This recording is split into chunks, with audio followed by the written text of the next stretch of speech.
So, one of my former coworkers reached out to me today. And she was initially just inquiring about my process and how I transitioned out of the business. So I'll tell you a little bit about what business I transitioned out of. I quit. I've been working in the fast food industry since I was about 17. Well, yeah, 17. So July 12th, 2012, I started my journey in fast food. June 18th of 2022, I just walked out of my job and I was like, I'm done. That's it.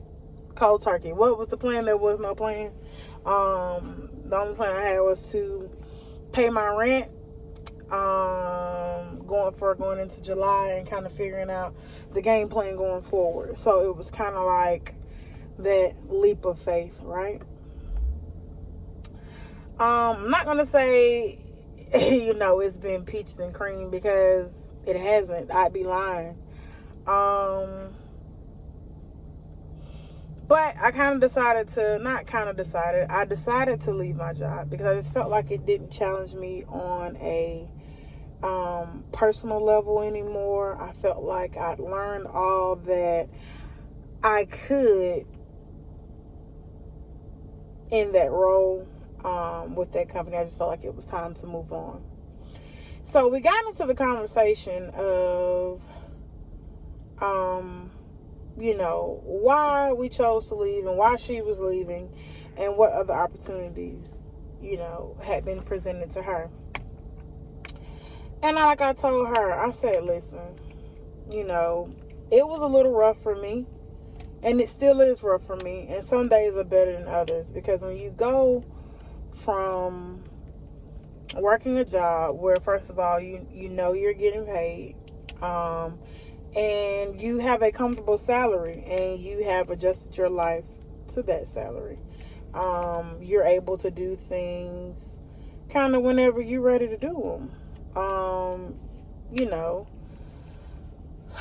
There's not too much that you cannot do, right? So there comes a point where you have to make a decision for whether this is going to be, am I going to be comfortable for now, and then maybe in the future not as comfortable, or am I going to choose discomfort now, like a short-term sacrifice for long-term paradise? And that's really ultimately what I decided. And like I told her, what you have to understand is that you're young, we're young, we have a whole lot ahead of us.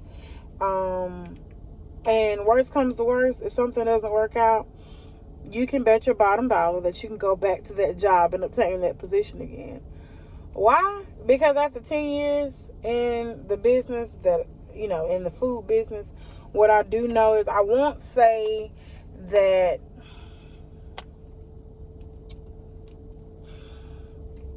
they operate out of desperation, but they do. And a lot of it is, when you perform at a particular level, there are certain things that will always be available to you. Period. That just is what it is. So like I told her, I said, girl, just quit. To hell with it. I mean, if it doesn't work out, you can always go back. You know that, like I know that. But it's really a social programming. It's this belief that you have to have a 9 to 5, or that the belief of working for 35, 40 years to retire. I believe that's absolutely ridiculous. And it's not to knock anybody who thinks that way, right? Because it's your life. You're very much entitled to do whatever it is you want to do. If you opt to work for the next 35 years of your life and retire at 60 and then enjoy, maybe the next 10 to 20 years that you may or may not have on this earth, by all means, knock yourself out. But I just feel like that's such a antiquated idea, an antiquated belief, that's the way things are. And what it's really based on, or loosely based, I won't even say loosely based, what it's based in or rooted in is the fact of this idea of security. And the reality is nothing is secure. Nothing. It's only secure as long as you're needed. If, whatever company has no use for you tomorrow, it's no longer secure. You ass out. And you really have no control over that, right? Because it's based on the needs of a company and what works for them.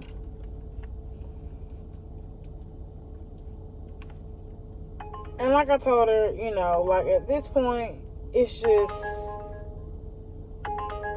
there's just so much opportunity there. And I won't even just put it on the opportunity. Because first of all, the opportunity can be there. You just simply have to have the mindset for it. And that's what I'm learning on my journey. Is it uncomfortable? Absolutely. But like I said, that goes back to the short-term sacrifice for the long-term paradise.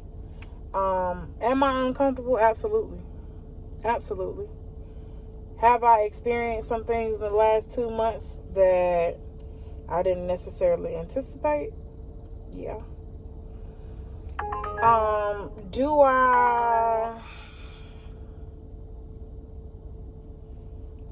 I regret my decision? No, I don't necessarily regret my decision. Because I know at the end of the day, I knew what I had to do for me. And in that, there comes a point in time where you have to stick to your guns. No one is going to do it for you. No one is going to look out for you. No one is going to take care of you. You have to look out for you. And sometimes that means going, pardon my phrase, pardon my language, but balls to the wall. Like you got to go for it. And every day is not going to be a good day. Because, girl, listen, I can count probably on one hand how many good days I've had so far. And what keeps me going is the fact that I know there's something on the other side of that. And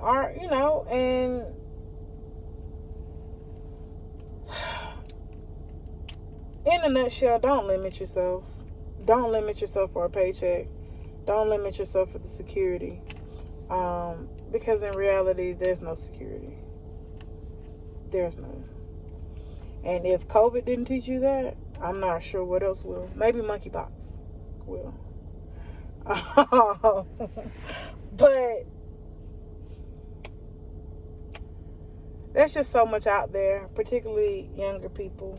I'm not going to say just younger people, but for anybody who has the mental capability, and I'm not going to say the mental capability, the drive to want to make it happen. You got to want to make it happen. You have to, and the thing that helps me all the time is I always look at the very worst case scenario. What is a very worst case scenario if this doesn't work out? Very worst case. I got to go back to working in fast food as a general manager. It's not ideal, but it's not terrible. Because again, did I work a job where my salary supported my lifestyle? Absolutely, more than supported my life. Habits and things actually let me pick up other habits to just blow through money. But at the end of the day, when you really think about it, when you have to sacrifice your mental health,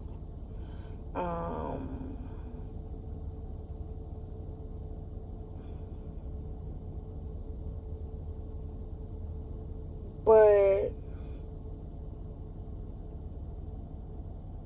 Go for it. Go for it. There's more to life than to build someone else's dreams. And this is not for people who don't think that way. This is specifically for those who are kind of teetering on the edge of what it is you think you should be doing, or what your life's purpose is, or you're not quite satisfied with things that you're doing on a day-to-day basis, and there are other things you want to pursue, but you just don't quite know. Just do it. If it goes to hell, pick back up the pieces and do it again. Because right now, I'm not going to say it's gone to hell, but what I can say is that I have pulled all the stops at this point. And I recently got a part-time job, just simply to, to make sure, things are covered. But it's not full-time work. And then as I was talking to this person about my full-time employment, they asked if I would like to, come on full-time and accept a salary position, and yada, yada, yada, yada. And, I've always wanted to be a realtor. And I I got to stop saying kind of. I went ahead and I got my licensing, and I've decided to be a full-time realtor, right? And it's not for the faint of heart. Not. It's really challenging. It's harder than I thought it would be. But I'm going to see it through, my boy.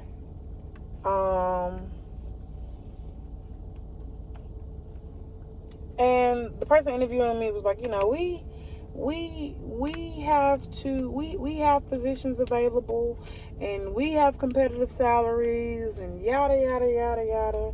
And I can do this, and you can do that, and we'll work around your schedule, and we'll work around your business. And here's the reality. Is what I know from working in this industry for a very long time. You can do all those things today, but if something goes left tomorrow and you have to choose between my business and your business, it's always going to be your business. And the stunt that you're going to pull is, well, you're on the payroll and you have this position and you're expected to do the yada, yada, yada, yada, yada for the sake of the business. So again, like I told her, I said, listen, I'm flattered, I'm honored, but I can't do it. I'm not going to be able to do it. And, then she tried to pull, well, the housing market isn't stable. And we have someone else who's a realtor, and he's come back full time because he said he needs his paycheck. And the market is just too choppy right now, and yada, yada, yada, yada. And I just have to look at her again in her face and tell her, listen, sis, I have nothing to lose. At this point, everything's on the line. I don't care. So, hell, the market is choppy.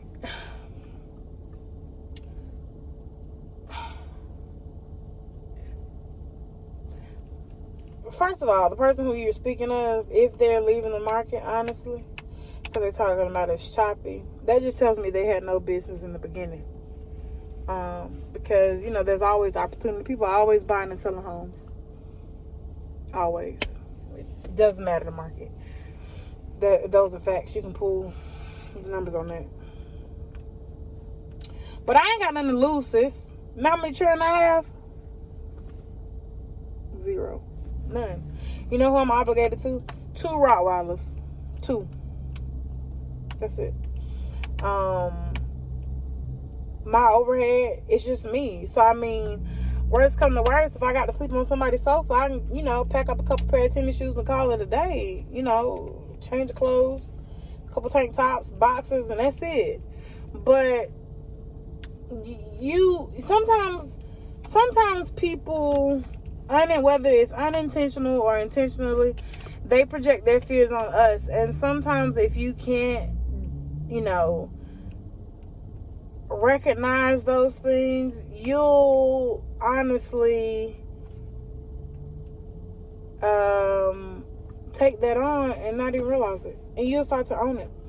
And it's not even really your fear to possess or to have. It's really just something you heard somebody else saying. Now you're here.